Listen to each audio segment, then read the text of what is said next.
एक आदमी जो जीवन भर राम नाम जपता रहा, अब वो बूढ़ा हो गया था।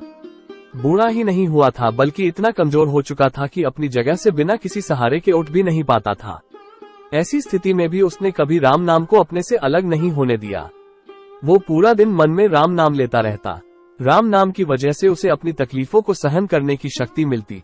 बूढ़े हो चुके इस आदमी को 2 बेटे थे जो उसे नित्य कर्म करने में मदद करते। शुरू में वो बिना कहे ही खुद अपने बूढ़े बाप की सहायता कर दिया करते, फिर धीरे धीरे जब बाप खुद बुलाता तब आते, लेकिन जैसे जैसे वक्त बीतता गया तो वो 2-3 बार पुकारने के बाद भी मुश्किल से आते और कभी कभी रात को ना भी आते। अब हालत ऐसी हो चली थी कि अक्सर बूढ़ा बिस्तर गंदा कर दिया करता और जब तक उसके बेटों से सहायता ना मिलती ऐसे ही गंदे बिस्तर में पड़ा रहता। बुढ़ापा बढ़ता जा रहा था, उसकी नजरें कमजोर हो चुकी थी। इतनी बदहाली में भी उस आदमी ने राम नाम का साथ नहीं छोड़ा था। एक बार बूढ़े को नित्यक्रम करना था।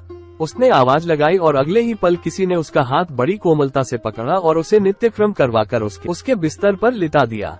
यह अब रोजाना होने लगा। जब भी बूढ़ा आवाज देता अगले ही पल उसकी मदद करने के लिए कोई आता और उसे उसके सारे काम कराकर वहां से चला जाता। नजर कमजोर हो चुकी थी देखकर बूढ़ा उसे पहचान नहीं पाता था, लेकिन बूढ़ा जानता था कि यह उसके बेटे नहीं हो सकते और वो स्पर्श भी उनके बेटों का नहीं था। एक दिन जब बूढ़े आदमी ने अपने नित्य क्रिया करने के लिए अपने बेटों से मदद मांगी तब अगले ही पल उसे फिर से वही मुलायम वाला स्पर्श महसूस हुआ। सारा काम खत्म करने के बाद बूढ़े आदमी ने उस व्यक्ति का हाथ पकड़ लिया और उससे पूछा, सच सच बताओ, आखिर तुम हो कौन? तुम मेरे बेटे तो नहीं हो सकते। बूढ़े के सवाल के साथ उसके कमरे में बहुत तेज रोशनी हुई और प्रभु ने अपने दिव्य अवतार में वहां पर दर्शन दिए।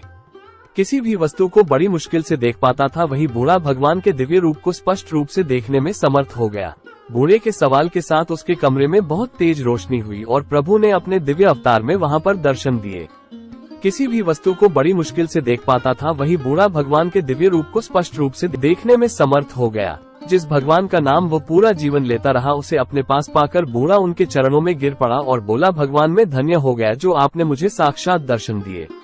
लेकिन भगवान मैं बहुत शर्मिंदा हूँ क्योंकि मैंने आपसे मेरे नित्यक्रम करवाए। भगवान ने कहा, मेरे लिए सारे काम एक जैसे हैं, अगर वह काम मुझे अपने भक्तों के लिए करना पड़े तो मुझे सभी कामों में खुशी मिलती है। बूढ़े ने हाथ जोड़ते हुए भगवान से कहा, लेकिन भगवान आप ये सब करने के बजाय मुझे मुक्त ही क्यों नहीं कर देते?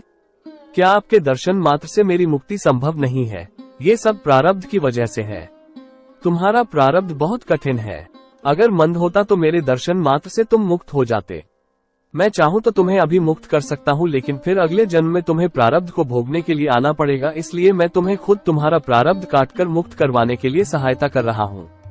भगवान ने कहा। इतना बोलकर भगवान वहां से अंतर्धान हो गए।